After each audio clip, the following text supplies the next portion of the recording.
नमस्कार दोस्तों, मैं हूं गौरव।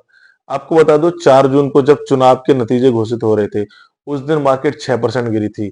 और उस दिन जिन लोगों ने भी इन्वेस्टमेंट किया था म्यूचुअल फंड में, उनको उस दिन की एनएवी नहीं मिली थी। और 2-3 दिन बाद जब मार्केट रिकवर हो गई थी, तो रिकवर होने के बाद में जो एनएवी थी, वो उनको मिल जाती है। तो इसका मतलब है कि जिन्होंने भी म्यूचुअल फंड में 4 जून को इन्वेस्टमेंट की, उनको मार्केट गिरने का फायदा नहीं मिला बिल्कुल भी। तो क्या ये म्यूचुअल फंड इंडस्ट्री में एक बहुत बड़ा स्कैम था? उस समय कुछ यूट्यूबर्स ने तो बोला था कि हाँ भाई, ग्रो में, जीरोधा में, एंजल में स्कैम हुआ है। 4 जून को मार्केट गिरी और उन्होंने सुबह सुबह इन्वेस्टमेंट की थी 11 बजे से पहले पहले, तो भी उनको सेम डे की एनएवी नहीं मिली। ये तो स्कैम है। जब मार्केट रिकवर हुई, उसके बाद उनको एनएवी दे दी गई है। और इस बारे में अब तो कोई बात ही नहीं कर रहा है। मैंने कुछ लोगों के वीडियो देखे, तो मैंने सोचा चलो इस बात को क्लियर करता हूँ कि क्या ये स्कैम था कि नहीं।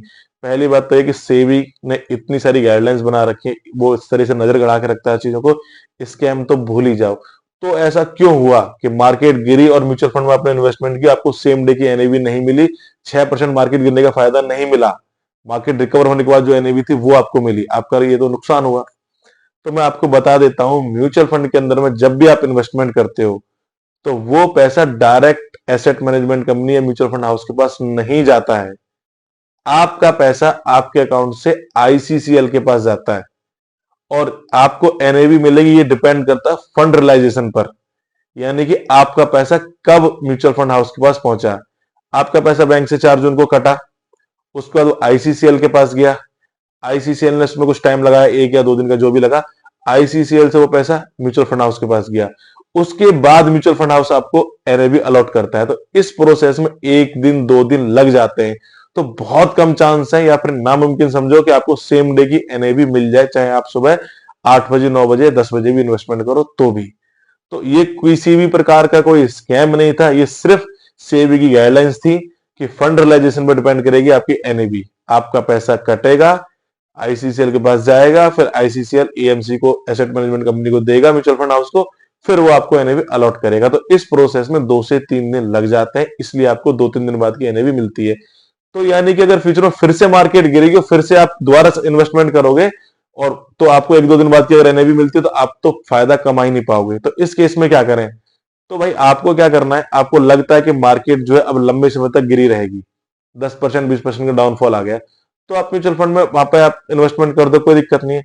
और आपको लगता है कि नहीं यार, ये सिर्फ आज के लिए ही मार्केट गिरी है, कल परसों में तो रिकवरी हो जानी है, तो मैं आपसे बोलूंगा कि आप अपने पोर्टफोलियो का एवरेज ना करें, क्योंकि फिर आपको वो सस्ते में खरीदने का मौका चला जाएगा। अगर आपको लगता है मार्केट सिर्फ 1 दिन के लिए गिरी है, तो उस केस में आप लोग क्या करो, ईटीएफ को परचेज करो। वो भी लगभग लगभग म्यूचुअल फंड की तरह ही बिहेव करते हैं, कम रिस्की होते हैं म्यूचुअल फंड की तरह। तो शॉर्ट टर्म के लिए आपको 1-2 दिन के लिए अगर मार्केट गिरती है और आपको लगता है फिर रिकवर हो जाएगी, तो ईटीएफ में इन्वेस्टमेंट कर दो, क्योंकि ईटीएफ में आपको सेम डे एनएवी मिल जाएगी। अगर आप अभी डिपॉजिट करोगे और अभी तुरंत परचेज कर लेते हो, तो उसकी एनएवी आपको इमीडिएट अलॉट हो जाएगी। और फिर आप उसको 2-3 दिन बाद जब मार्केट रिकवर हो जाए, तो उसको आप बेच भी सकते हो। तो आई होप आपको सारी चीजें समझ में आ गई होंगी। और वीडियो अच्छा लगा हो तो उसको लाइक कर देना, और शेयर कर देना, चैनल को सब्सक्राइब कर देना। कोई सवाल हो तो कमेंट में डाल देना, उसके ऊपर मैं एक नया वीडियो आपको बना के दे दूंगा। और हाँ, मैं अपने बारे में बताऊं तो मैं हूँ एक म्यूचुअल फंड डिस्ट्रीब्यूटर, मेरा नाम है गौरव सारस्वत। मैं लोगों की हेल्प करता हूँ उनके गोल्स को, उनके टारगेट को पूरा कराने में। प्रॉपर गाइडेंस के साथ में उनके एक पोर्टफोलियो बनाता हूँ म्यूचुअल फंड का। उनकी रिटायरमेंट प्लानिंग करता हूँ, बच्चे की पढ़ाई के लिए प्लानिंग करता हूँ, बेटी की शादी के लिए उनके लिए प्लानिंग करता हूँ, शॉर्ट टर्म गोल्स के लिए प्लानिंग करता हूँ, और उनके बिहेवियर को मैनेज करता हूं, ताकि वो लॉन्ग टर्म में एक बड़ा कॉर्पस बना सकें। तो आप मेरे साथ जुड़ना चाहते हैं, तो मेरे स्क्रीन पर दिए हुए नंबर पर मेरे से कांटेक्ट कर सकते हैं, मेरे साथ जुड़ सकते हैं, और एक बड़ा कॉर्पस मेरे साथ मिलकर बना सकते हैं। धन्यवाद।